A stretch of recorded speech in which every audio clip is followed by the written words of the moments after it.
ಅಂದ್ರೆ ಸರ್ ಕೋಟಿಗಳು ಮನೇಲಿ ಇಟ್ಟಿದ್ದಾರೆ ಅನ್ನೋದಕ್ಕೆ ಇದೇ ಸಾಕ್ಷಿ. ಅಂದ್ರೆ ಚಕ್ಕಲ್ಲಿ ಏನಾದ್ರು ಇಟ್ಟಿದಾರ ಅಂತ. ಸರ್ ಈಗ ನಿಮ್ಮ ಅಂದ್ರೆ ನಂಗೆ ತುಂಬಾ ಇಂಟ್ರೆಸ್ಟಿಂಗ್ ಅನ್ಸಿದ್ದು ನಿಮ್ಮ ಆ ಹೊರಗಡೆ ಸ್ಪೇಸು ಜಿಮ್ ಎಲ್ಲ ಇದೆ ಸರ್. ನಿಮ್ಮ ಮನೇಲಿ ಸನ್ಲೈಟ್ಗೆ ಏನು ಕೊರತೆನೇ ಇಲ್ಲ ಸರ್, ಎಲ್ಲಿ ನೋಡಿದ್ರು ಗಾಳಿ ಬೆಳಕು ತುಂಬಾ ಚೆನ್ನಾಗಿದೆ. ಹಾಗೆ ಏನಿದ್ದು ಜಿಮ್ ಎಲ್ಲ ಮಾಡ್ತೀರಾ ರೆಗ್ಯುಲರ್ ಆಗಿ? ಮಗ ಮತ್ತೆ ನಮ್ಗೆ ನಮ್ಮ ಮನೆಯವ್ರ ಫ್ಯಾಮಿಲೀಸ್ಗೆ ಇರ್ಲಿ ಅಂತ ಹೊರಗಡೆ ಹೋಗ್ಲಿಕ್ಕೆ ಆಗಲ್ಲ, ಸೆಕ್ಯೂರಿಟಿ ರೀಸನ್ಸ್ಗೋಸ್ಕರ ಅದಕ್ಕೆ ಒಂದು ಸ್ಮಾಲ್ ಜಿಮ್ ಮನೇಲೆ ಹಾಕಿದ್ವಿ ಮೇಡಮ್. ಮಾಡ್ತೀವಿ ಮೇಡಮ್. ಅಂತ ಆ ಥರ ಏನು ಬಾಡಿ ಬಿಲ್ಡಿಂಗ್ ಏನು ಮಾಡಲ್ಲ, ಹೆಲ್ತ್ಗೆ ಎಷ್ಟು ಬೇಕಾಗಿದೆ ಅಷ್ಟು ವರ್ಕೌಟ್ ಮಾಡ್ತೀವಿ ಮೇಡಮ್. ಅದೇ ನೀವು ಹೇಳ್ತಾ ಇದ್ರಿ ಫುಲ್ ನಮ್ಮ ಮನೇಲಿ ಸೋಲಾರೇ ಇದೆ ಅಂತ ಹೇಳ್ಬಿಟ್ಟು. ಹೋಗೋಣ ಸರ್ ಒಂದ್ಸಲ, ಅದನ್ನು ಹೇಳಿ. ತುಂಬಾ ರಿಸೋರ್ಸಸ್, ನ್ಯಾಚುರಲ್ ರಿಸೋರ್ಸಸ್ ನ ತುಂಬಾ ಯೂಸ್ ಮಾಡ್ಕೋತಾ ಇದಾರೆ.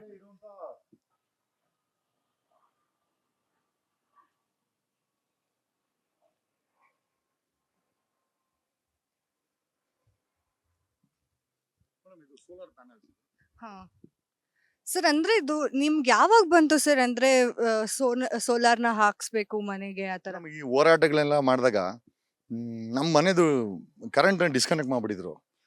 ಕಾರಣ ಸುಮ್ಮನೆ ಏನೋ ಮಾಡಿಬಿಟ್ಟು ಆವಾಗ ನಾನು ಅನ್ಕೊಂಡೆ ಈ ಹೋರಾಟಗಳು ಮಾಡೋದ್ರಿಂದ ನಾನು ಸೆಲ್ಫ್ ಡಿಪೆಂಡ್ ಆಗಿರ್ಬೇಕು ಅಂತೇಳಿ ಐ ಥಿಂಕ್ 7-8 ಇಯರ್ಸ್ ಆಯ್ತು ಮೇಡಮ್ ಇದು ಮಾಡಿ. So we generate our own electricity. So ಇದು ಸೋಲಾರ್ ಪ್ಯಾನ್ಸ್ 9 ಸೋಲಾರ್ ಪ್ಯಾನಲ್ಸ್ ಇದೆ. ಅರೌಂಡ್ 3 kV ಎಲೆಕ್ಟ್ರಿಸಿಟಿ ಜನರೇಟ್ ಮಾಡುತ್ತೆ. ಮೇಲೆ ವಿಂಡ್ ಮಿಲ್ ಇದೆ, ಅದು 1 kV ವಿಂಡ್ ಮಿಲ್ಲು. ಸೊ ರಾತ್ರಿ ಹೊತ್ತು ಅದು ನಮಗೆ ಉಪಯೋಗ ಬರ್ತದೆ. ಬೆಳಗ್ಗೆ ಹೊತ್ತು ಇದು ಮೇಂಟೈನ್ ಮಾಡುತ್ತೆ, ರಾತ್ರಿ ಹೊತ್ತು ಸೂರ್ಯ ಇರೋದಿಲ್ಲ. ಹಾಗಾಗಿ ರಾತ್ರಿ ಹೊತ್ತು ನಮ್ಮ ಕರೆಂಟ್ಗೆ ಅದು ತುಂಬ ಸಪೋರ್ಟ್ ಆಗುತ್ತೆ. ಹೆಂಗೆ ಸರ್ ಇಷ್ಟು ಯೋಚನೆ ಬಂತು ನಿಮ್ಗೆ ಅಂತ? ಅದ್ರಲ್ಲೂ ವಿಂಡ್ ಮಿಲ್ ಅಂದ್ರೆ ಯೂಶಲ್ ಆಗಿ ಎಲ್ಲಾರ ಮನೇಲೂ ಸೋಲಾರ್ ಪ್ಯಾನೆಲ್ಸ್ ಇರುತ್ತೆ. ಈಗ ಒಂದ್ ಸ್ವಲ್ಪ ತುಂಬಾ ಜನ ನ್ಯಾಚುರಲ್ ರಿಸೋರ್ಸಸ್ ಅಂತ ಹಾಕ್ಸ್ಕೊತಾ ಇದಾರೆ. ಹಾ, ಅದೇ ಇವೆರಡು ಉದ್ದೇಶ ಏನಂತಂದ್ರೆ ಸೆಲ್ಫ್ ಡಿಪೆಂಡ್ ಆಗಿರ್ಬೇಕು ಮೇಡಮ್.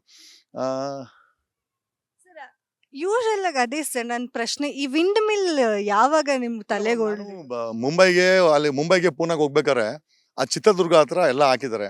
ಸೊ ನಾನು ಒಂದ್ಸತಿ ಹೋಗಿ ಅವ್ರ ಹತ್ರ ವಿಚಾರಣೆ ಮಾಡ್ಕೊಂಡೆ. ಅದೆಲ್ಲ ನೂರಾರು ಕೋಟಿ ರೂಪಾಯಿ ಅದು 15 ಕೋಟಿ ರೂಪಾಯಿ 20 ಕೋಟಿ ರೂಪಾಯಿ ಅದು ವಿಂಡ್ ಮಿಲ್ಸು.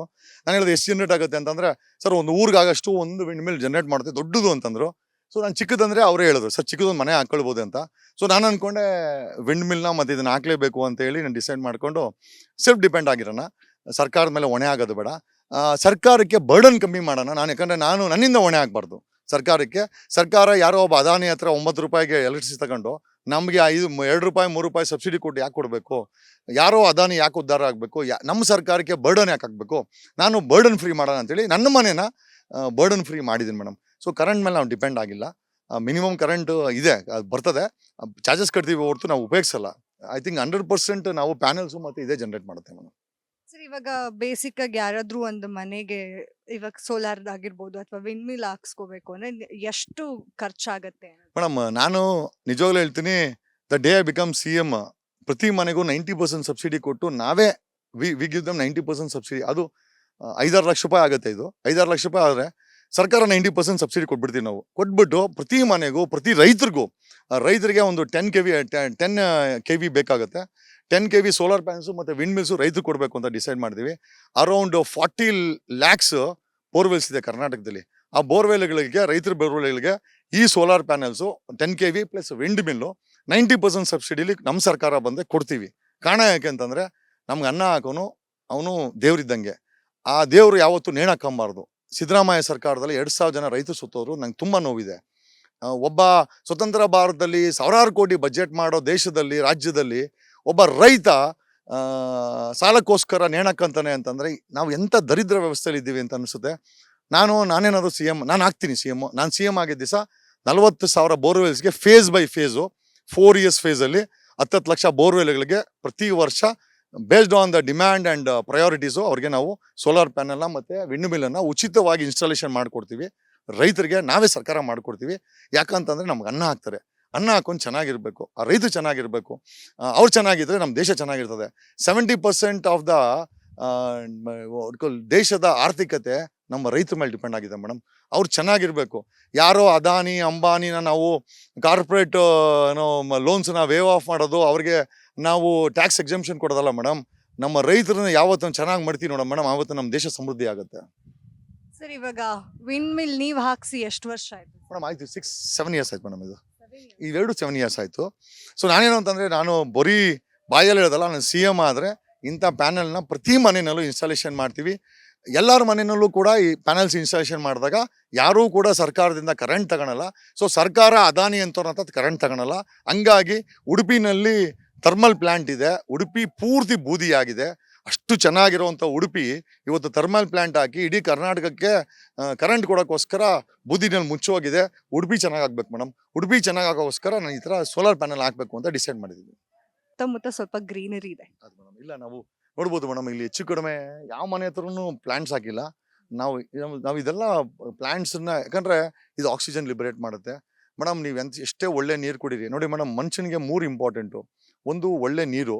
ನೀವು ಕುಡಿತಾ ಇರೋದೆಲ್ಲ ವಿಷದ ನೀರು, ನೀವೆಲ್ಲ ಜಲ್ದಿ ಸಾಯ್ತೀರಾ, ನಂಗೆ ಚೆನ್ನಾಗಿ ಗೊತ್ತಿದೆ. ನಾವು ಯಾರು ಸಾಯಲ್ಲ. ಯಾಕೆ ಅಂತಂದರೆ ನಾವು filter we got filter from ಜಪಾನಿಂದ ತರಿಸಿರೋದು. ಆ ಫಿಲ್ಟ್ರ್ ಕಾಸ್ಟೇ 7 lakhs ಇದೆ. ಸೊ ಅದರಿಂದ ನೀರು ಶುದ್ಧ ಆಯಿತು ಅಂತಂದರೆ ಅದು ಟಾಕ್ಸಿಕ್ ಫ್ರೀ ಇರ್ತದೆ. ಟಾಕ್ಸಿಕ್ ಫ್ರೀ ನೀರನ್ನ ಕುಡಿತೀವಿ. ಆಮೇಲೆ ಗಾಳಿ ತುಂಬ ಇಂಪಾರ್ಟೆಂಟು ಮೇಡಮ್. ನಿಮಗೆ ನೋಡಿ, ಈ ಗಿಡಗಳೇನಿದೆ ಕಾರ್ಬನ್ ಡೈಆಕ್ಸೈಡ್ನ ತಗೊಂಡು ನಮಗೆ ಆಕ್ಸಿಜನ್ ಕೊಡ್ತದೆ. ಈ ಆಕ್ಸಿಜನ್ ಎಲ್ಲಿರುತ್ತೋ ನಮ್ಮ ಲಂಗ್ಸ್ ಚೆನ್ನಾಗಿರ್ತದೆ. ನಮ್ಮ ಲಂಗ್ಸ್ ಚೆನ್ನಾಗಿತ್ತು ಅಂದರೆ ಎಲ್ಲ ಪಾರ್ಟ್ಸು ಚೆನ್ನಾಗಿರ್ತದೆ. ಹಂಗಾಗಿ ಈ ಆಕ್ಸಿಜನ್ ಜನರೇಟ್ ಮಾಡೋವಂಥ ಪ್ಲಾಂಟ್ಸನ್ನು ಪ್ರತಿ ಮನೆಯಲ್ಲೂ ನಡೆಸಬೇಕು ಮೇಡಮ್. CM ಆದರೆ ಮ್ಯಾಂಡೇಟ್ ಮಾಡಿಸ್ತೀವಿ.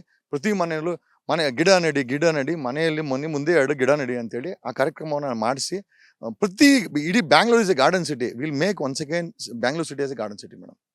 ಸರ್ ಹಾಗೆ ನಿಮ್ಮ ಮನೆಯಲ್ಲಿ ರೈನ್ ವಾಟರ್ ಹಾರ್ವೆಸ್ಟಿಂಗು ಇದೆ ಅಂತ ಅದನ್ನು ನೋಡ್ಸಿ ಸರ್ ನಮ್ಗೆ. ಹಾಗೆ ಆ, ಅಂದ್ರೆ ಒಂದು ಜಗದೀಶ್ ಅವರು ಬರೀ ಲಾಯರ್ ಅಷ್ಟೇ ಅಲ್ಲ, ಮನೆಗೂ ಕೂಡ ಒಂದು ಪಕ್ಕ ಫ್ಯಾಮಿಲಿ ಮ್ಯಾನ್ ಅನ್ನೋದು ಕೂಡ ನಮಗೆ ಗೊತ್ತಾಗತ್ತೆ. ಯೂಶಲ್ ಆಗಿ ಎಲ್ಲರೂ ಅನ್ಕೊಂಡಿರ್ತಾರೆ ಇಲ್ಲ ಬರೀ ಹೊರಗಡೆ ಮಾತಾಡ್ತಾರೆ, ಬರೀ ವಕೀಲ್ಗಿರಿ ಮಾಡ್ತಾರೆ, ಈ ಥರದ್ದೊಂದು ಅಷ್ಟಿರುತ್ತೆ. ಬಟ್ ತುಂಬಾ ಜನಕ್ಕೆ ಐಡಿಯಾ ಇರಲ್ಲ ಪಕ್ಕಾ ಫ್ಯಾಮಿಲಿ ಮ್ಯಾನ್ ಇದ್ದಾರೆ ಅಂತ ಹೇಳಿ. ಪ್ರಾಬಬ್ಲಿ ಇದೆಲ್ಲ ನೋಡಿದ್ರೆ ಐಡಿಯಾ ಬಂದಿರತ್ತೆ. ಇಲ್ಲ ಮೇಡಮ್, ಪ್ರತಿ ಮನೆಯಲ್ಲೂ ಬರ್ಬೇಕು ಮೇಡಮ್. ಜಗದೀಶ್ ಮನೆಯಲ್ಲಿ ಬಂದಿದೆ. 6 ಕೋಟಿ ಕನ್ನಡಿಗರ ಮನೆ ಮೇಲೆ ಈ ಒಂದು ಪ್ಯಾನಲ್ಸು, ಈ ವಿಂಡ್ ಮಿಲ್ಲು ಬರಬೇಕು ಮೇಡಮ್. ಆ ದಿವಸ ನಿಜವಾದ ಕನ್ನಡ ರಾಜ್ಯೋತ್ಸವನ ನಾವು ಸೆಲೆಬ್ರೇಟ್ ಮಾಡಲಿಕ್ಕೆ ನಾವು ಎಲಿಜಿಬಲ್ ಆಗ್ತೀವಿ ಮೇಡಮ್. ಯಾರೋ ನಾರಾಯಣಗೌಡ್ರ ಹತ್ರ 106 ಕೋಟಿ ದುಡ್ಡು ಇರೋದಲ್ಲ. ಕನ್ನಡ ರಕ್ಷಣಾ ವೇದಿಕೆ ಯಾರೋ ಸಿದ್ದರಾಮಯ್ಯನ ಹತ್ರನೋ ಖರ್ಗೆ ಹತ್ರನೋ ಖರ್ಗೆ ಹೋಗಿ ಡೆಲ್ಲಿಲಿ ಕೂತ್ಕೊಳ್ಳೋ ದೊಡ್ಡ ಸಾಧನೆ ಅಲ್ವಾ? ಅಥವಾ DK ಶಿವಕುಮಾರು ಅದು ಯಾವುದೋ ಏನೋ ಪಪ್ಪಿ ಮಾಲು ಯಾವುದೋ ಮಗಳಿಗೋಸ್ಕರ ಓಪನ್ ಮಾಡೋದು ದೊಡ್ಡ ವಿಚಾರ ಅಲ್ಲ. ಅಥವಾ ಸಿದ್ದರಾಮಯ್ಯ ಸುತ್ತಮುತ್ತ ಇರೋರನ್ನ ಕೋಟ್ಯಾಧೀಶ್ವರ ಮಾಡೋದು ದೊಡ್ಡ ವಿಚಾರ ಅಲ್ಲ. ನಮ್ಮ ರಾಜ್ಯದಲ್ಲಿ 6 ಕೋಟಿ ಕನ್ನಡಿಗರ ಮುಖದಲ್ಲಿ ಸ್ವಾವಲಂಬಿಗಳಾಗಿ ಸ್ವತಂತ್ರವಾಗಿ ನಿರ್ಭೀತಿಯಿಂದ ತಮ್ಮ ಭವಿಷ್ಯವನ್ನ ಕನ್ಸು ಕಾಡುತ್ತಾ ಮುಖದಲ್ಲಿ ಯಾವತ್ತು ನಗು ಬರುತ್ತೆ ನೋಡಿ ಮೇಡಮ್. ಮನುಷ್ಯನಿಗೆ ನಿಜವಾದ ಒಡವೆ ಅಂತಂದ್ರೆ, ನಿಜವಾದ ಅಸೆಟ್ಸು ಅಂತಂದ್ರೆ ನಗು ಮೇಡಮ್. ದ ಡೇ 6 ಕೋಟಿ ಕನ್ನಡಿಗರ ಮುಖದಲ್ಲಿ ನಾನು ಸ್ಮೈಲ್ ಯಾವತ್ತು ನೋಡ್ತೀನಿ ಮೇಡಮ್, ನಾನು CM ಆದಾಗ ಆವತ್ತು ಈ ಒಂದು ರಾಜ್ಯದಲ್ಲಿ ನಿಜವಾದ ಸ್ವರ್ಣ ಯುಗ ಆಗುತ್ತೆ ಅಂತ ನಾನು ಹೇಳ್ತೀನಿ. ಕಾರಣ ಯಾಕೆ ಅಂತಂದರೆ, ವಿಜಯನಗರ ಸಾಮ್ರಾಜ್ಯರು ಸ್ವರ್ಣ ಯುಗದಲ್ಲಿ ಬದುಕಿದ್ರಂತೆ. ಬೀದಿನಲ್ಲಿ ರತ್ನ ಮತ್ತು ವಜ್ರ ವೈಡೂರ್ಯಗಳನ್ನ ಮಾರೋರಂತೆ. ಆ ಒಂದು ಯುಗವನ್ನು ಮರುಕಳಿಸ್ಬೇಕಾಗಿದೆ ಕರ್ನಾಟಕದಲ್ಲಿ. ಇಂಡಿಯಾದಲ್ಲಿ ಏನಾಗ್ಬಿಟ್ಟಿದೆ ಅಂತಂದರೆ, ಪ್ರತಿಯೊಂದಕ್ಕೂ ಗುಜರಾತ್ ಮಾಡಲ್ ಅಂತಾರೆ. ಯಾವ ಗುಜರಾತಲ್ಲಿ ಪಾಕಿಸ್ತಾನದಿಂದ ಡ್ರಗ್ ಬರುತ್ತೆ, ಅದು ಯಾವ ಮಾಡ್ಲಾಗ ಸಾಧ್ಯ? ಗುಜರಾತಿಗಳು maximum number of financial frauds ಮಾಡಿದ್ದಾರೆ. ಆ ಗುಜರಾತ್ ನಮಗೆ ಹೆಂಗೆ ಉದಾಹರಣೆ ಆಗಿ ಸಾಧ್ಯ? ಇಲ್ಲಿ ಗಂಗರಿದ್ರು 600 ವರ್ಷ, ಕದಂಬರಿದ್ರು, ಓಕೆ, ಕಿತ್ತೂರು ರಾಣಿ ಚೆನ್ನಮ್ಮ ಇತ್ತು, ಒಡೆಯಾರ್ ಫ್ಯಾಮಿಲಿ ಇತ್ತು, ವಿಜಯನಗರ ಸಾಮ್ರಾಜ್ಯ ಇತ್ತು. ಮೇಡಮ್, ನಾವು ನಮ್ಮ ಇತಿಹಾಸ ಏಂದ್ರಲ್ಲಿ ಕಡಿಮೆ ಇದೆ? ಅಂದಿನ ಕಾಲ ರಾಷ್ಟ್ರ ಪ್ರಶಸ್ತಿ ತಗೊಂಡಂಥ ನಮ್ಮ ರಾಮಾಯಣ ದರ್ಶನ ಬರೆದಂಥ ಕುವೆಂಪು ಇಲ್ಲಿ ನಾವು ಯಾರು ಕಮ್ಮಿ ಇದ್ದೀವಿ ಮೇಡಮ್? ಎಲ್ಲಿ ಕಮ್ಮಿ ಇದ್ದೀವಿ? ಇವತ್ತು ಇಡೀ ವರ್ಲ್ಡ್ಗೆ ಆರ್ಟಿಫಿಷಿಯಲ್ ಇಂಟೆಲಿಜೆನ್ಸಿ ಕೊಡ್ತಾ ಇರೋಕ್ಕೆ ನಮ್ಮ ಹುಡುಗರ ಕಾರಣ. ನಮ್ಮ ಕರ್ನಾಟಕದಲ್ಲಿ 800 ಇಂಜಿನಿಯರಿಂಗ್ ಕಾಲೇಜ್ ಇದೆ ಮೇಡಮ್. ಪರವಾಗಿಲ್ಲ, ರಾಜಕಾರಣಿಗಳು ಫ್ರಾಡ್ ಮಾಡಿದ್ರು, ಕಾಲೇಜುಗಳನ್ನು ಕಾಸಿಗೆ ಮಾರ್ಕೊಂಡ್ರು, ನಮ್ಮ ಮಕ್ಕಳು ವಿದ್ಯಾವಂತರಾಗಿದ್ದಾರೆ. ಆ ಮಕ್ಕಳು ಸಾಫ್ಟ್ವೇರ್ ಕಂಪ್ನಿಲಿ ಹೋಗಿ ಕೆಲಸ ಮಾಡ್ತಾರೆ, 106 ಕೋಟಿ ಸಂಪಾದನೆ ಮಾಡ್ತಾರೆ. ಅವರಿಂದ ಎಕನಾಮಿ ಬರ್ತದೆ ನಮಗೆ. ನಿಜವಾಗ್ಲೂ ಇಡೀ ವರ್ಲ್ಡ್ಗೆ ಇವತ್ತು ನಮ್ಮ ಮಕ್ಕಳು, ನಮ್ಮ ಇವತ್ತಿನ ಪೀಳಿಗೆ BE ಓದಿ ಸಾಫ್ಟ್ವೇರ್ ಕಂಪ್ನಿಗಳಲ್ಲಿ ಡೆವಲಪ್ ಮಾಡಿ ಕೊಡ್ತಾರೆ ಮೇಡಮ್. ನಿಜವಾಗ್ಲೂ ಖುಷಿ ಆಗುತ್ತೆ. ಒಂದು ಕಡೆ ಭ್ರಷ್ಟಾಚಾರ ಇದೆ, ಬೇರೆ ವಿಚಾರ ಮೇಡಮ್. ಕನ್ನಡಿಗರು ಯಾರಿಗೂ ಕಂಪೇರ್ ಮಾಡೋಂಗಿಲ್ಲ. Our self is example. ನಾವೇ ಉದಾಹರಣೆ. ನಮ್ಗೆ ಯಾರು ಉದಾಹರಣೆ ಕೊಡಬೇಕಲ್ಲ. ನಮಗೆ ಗುಜರಾತ್ ಉದಾಹರಣೆ ಬೇಡ, ನಮಗೆ ಇನ್ನೊಂದು ದೇಶನೂ ಉದಾಹರಣೆ ಬೇಡ, ನಮಗೆ ನಾವೇ ಉದಾಹರಣೆ ಮೇಡಮ್. ಆ ಸ್ವಾವಲಂಬಿಗಳಾಗಿ ಕನ್ನಡಿಗರು ಬದುಕಬೇಕು. ಕನ್ನಡಿಗರು ಪ್ರೈಮ್ ಮಿನಿಸ್ಟರ್ ಆಗ್ಬೇಕು ಮೇಡಮ್. ಬರೀ CM ಅಲ್ಲ, ಪ್ರೈಮ್ ಮಿನಿಸ್ಟರ್ ಆಗ್ಬೇಕು ಮೇಡಮ್. ಇಷ್ಟು ದಿನ ಗುಜರಾತಿಗಳು ನಮ್ಮ ಭಾರತವನ್ನು ಆಡಳಿತ ಮಾಡ್ತಾರೆ. ಕನ್ನಡಿಗರು ಆಲ್ರೆಡಿ ಒಬ್ಬ ಪ್ರೈಮ್ ಮಿನಿಸ್ಟರ್ನ ಕೊಟ್ಟವ್ರೆ ದೇವೇಗೌಡರ ಹೆಸರಲ್ಲಿ.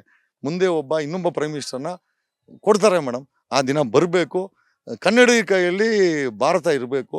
ನಿಜವಾಗ್ಲೂ ಸ್ವರ್ಣಯುಗವನ್ನು ಭಾರತದಲ್ಲಿ ಮಾಡುವಂಥ ಸಮಯ ಬರುತ್ತೆ ಮೇಡಮ್. ನಾವೆಲ್ಲ ಮಾಡ್ತೀವಿ ಸೇರ್ಕೊಂಡು ಮೇಡಮ್.